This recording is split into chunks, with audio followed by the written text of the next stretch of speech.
So often used on the sideline is a pen light to check for pearl, pupils equal and reactive to light.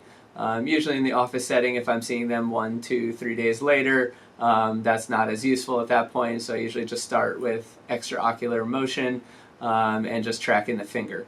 So you move the finger around, seeing if it's either, some people use an X pattern, other people use an H pattern, but you're basically tracking for what we call smooth pursuit to make sure that the eyes are moving evenly and smoothly and that it's not increasing symptoms for the patient.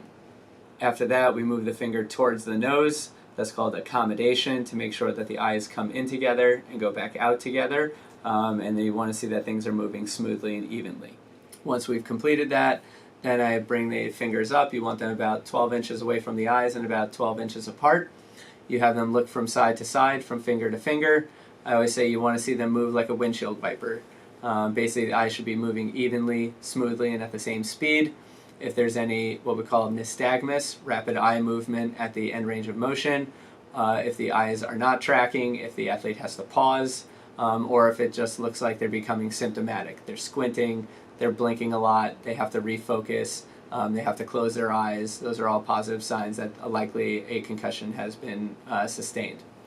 Once you do horizontal, you then move the fingers vertical, doing the same process, looking for vertical nystagmus, vertical tracking, and any symptoms for the athlete. Once we've done those things, we check the vestibular ocular motor system, so that's the abbreviation VOMS, where first we'll have them put their thumb out in front of them.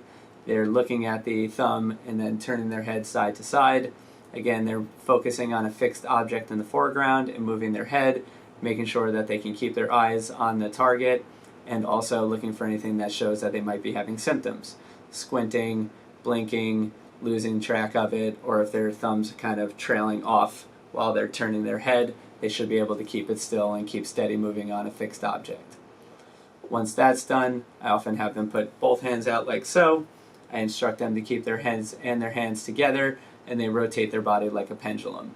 Now we're moving the foreground and the background. So again, we're looking at the vestibular ocular motor system, that the eyes and the inner ear are speaking to each other, they're coordinating well, and that they can track a moving object, which is exactly what they're going to have to do when they go back to practice. Once again, in the clinical setting, we're looking for any signs and symptoms in terms of squinting, blurry vision, increased headache, difficulty tracking the object, or if they report any dizziness when they start moving side to side. Once you finish that, then now we have them standing up. I put their feet together, arms out with their eyes closed. This is the Romberg test. Once this happens, their eyes are closed, so now you're testing the vestibular system and you're looking at their ability to stay balanced. Again, we're looking for any imbalances, any swaying, or any stated increase in symptoms in terms of dizziness or headache. Once you've done that, then you can have them put one foot in front of the other. That's called a tandem stance. They put their hands on their hips and they close their eyes. This is called the balance error score system. There's multiple ways to perform this test, both on flat surface, floor, or on a foam surface. They could do it double leg, single leg, or tandem. In general, I just do the tandem test in the office because I don't have foam pads, and it's the easiest way to test them, and it's one of the more taxing ones. Now with this, you do have to take some athlete ability into consideration. So not every athlete has perfect balance and can stand heel-toe without having issues. But again, if this is a gymnast who spends most of her day on the balance beam, she should be able to do that without difficulty. If this is a cheerleader, particularly a flyer who's used to standing 1 foot on somebody's hand, she should be able to do this without issue. If you have perhaps a football lineman like a center, or perhaps a lacrosse goalie, they may not have great balance. So you do have to take this with a little bit of a grain of salt, depending on the athlete. But again, this is one test of many. Now that we've completed the seated table exam and the standing exam in the office, now we have them walking in the hall.